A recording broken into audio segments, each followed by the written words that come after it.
Hello! Hello world! Hello everyone! Hello mga idol, mga kakwini. Ayan. Kararating ko lang guys kasi galing ako ng ospital. Meron akong isang taong tinulungan na pasyente. Kanina kasi nawawala na ng malay kasi di makahinga. Isang dalaga, tinulungan ko guys. Alam nyo guys, answered prayer ako talaga kasi kanina, nung malaman ko yung bill, ang laki ng bill ko kasi yung pasyente na dinala ko sa ospital, ang daming test na ginawa. Mayroong swab test. Kasi yung background niya guys, para sa COVID.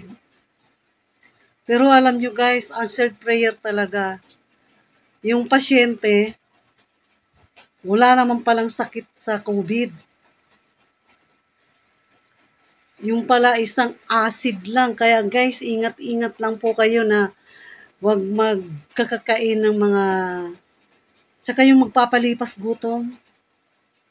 Alam nyo guys, haggard na haggard talaga ako kasi nung malaman ko yung, buti meron akong isang anak-anakan na tinawagan ko para, kasi bawal yung pasyente na walang bantay. Nasa isolated room kami kanina. Ngayon, may yung anak-anakan ko, tinawagan ko para palitan ako. Yun, naka-exit ako kaya para lang maghagilap ng pera. Alam nyo guys, ang bait talaga ng Diyos. Ngayon, natagalan pa ako kasi wala akong kain-kain, syempre. Iniwan ko yung pasyente.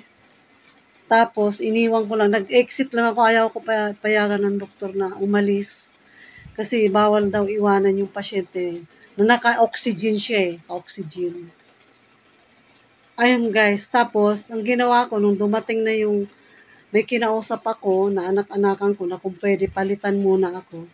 Ayun, tumakas ako ng ospital pero ayaw ko paalisin kasi sabi ng, ang napuntahan ko kasi hospital hindi naman yung sa mamahalin.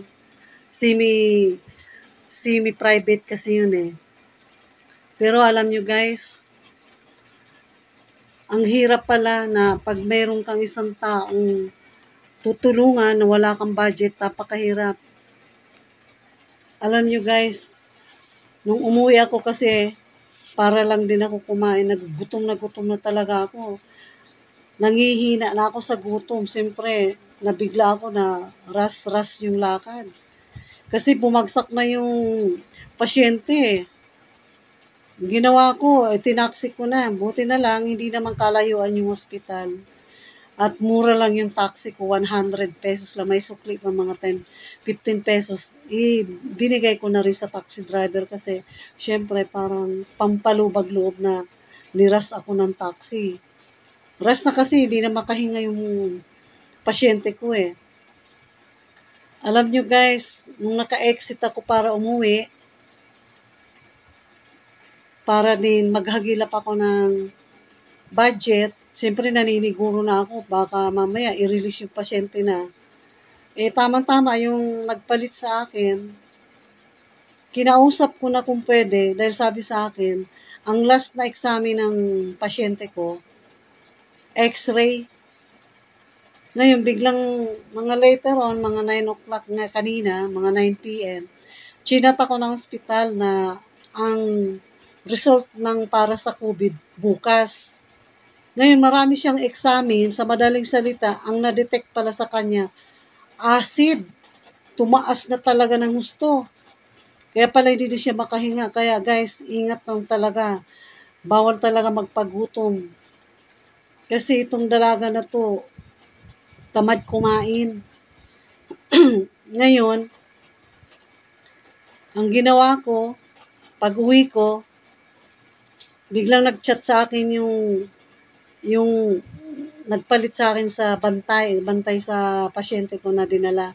Ngayon, ang sabi sa akin, i-release na raw yung pasyente. Tinanong ko kung magkano ang bill. Naku, malaki rin pala.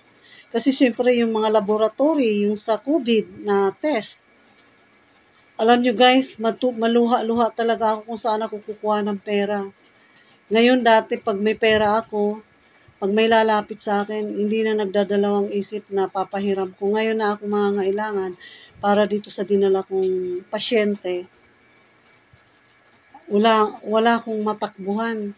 Merong isang nagmalasakit sa akin, nakahiram lang ako ng 1,000 para siyempre budget namin, taxi, kung ano pa. Pero wala nang iba akong hawak na budget. Kaya, nung pag-uwi ko, chinat ako nung nag-assist na pumalit sa akin magbantay sa pasyente. Chinat ako na i-release na raw yung pasyente at mga pwede na makauwi. Alam nyo guys, pinakuha ko yung bill kung magkano, libo-libo rin pala.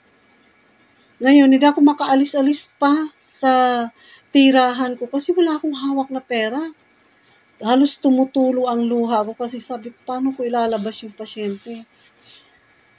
Ang ginawa ko, dasal ako ng dasal. Sabi ko, bahala na.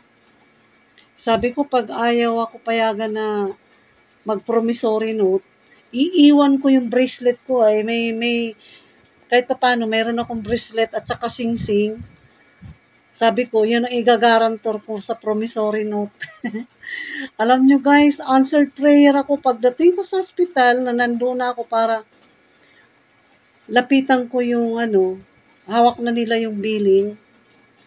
Answered prayer talaga, guys. Sa kakadasal ko na sana, pumayag yung cashier na kung pwede, promissory note na lang kinaumagahan, pwedeng balikan ko para makapagsanla ako ng bracelet ko. Alam nyo guys, may napakabait na isang guard. Kasi sabi ko, isa akong taong nagbablog at saka trabaho ko sa pagbablog ko, talagang dream kong tumulong sa tao. Ganun pa, pala kayo, malasakit pala kayo, isang taong nagmamalasakit. Ngayon, tutulungan din kita. Meron, daw doon sa hospital, merong malasakit center. Yung mga taong yung nagmamalasakit, itinuro ako guys. Alam niyo mga kakwini, ang laking pasasalamat ko talaga. Ayun, nilakad ko ang mga papers ko, nagpila-pila ako. Ayan ang nangyari. Alam niyo guys, ang binayaran ko, 100 pesos lang. Siyempre, yung paglabas ng hospital, mga gamot ng pasyente, ayan. Sa awa ng Diyos, nakabalik na kami sa tirahan. Ayan na. Kaya maraming salamat sa Malasakit Center. Kaya, ayan. Thank you guys. Thank you for watching. Bye. At saka, thank you sa mga star senders nga pala. At saka sa lahat ng past followers. Sa lahat ng mga sumusuporta. Maraming salamat. God bless.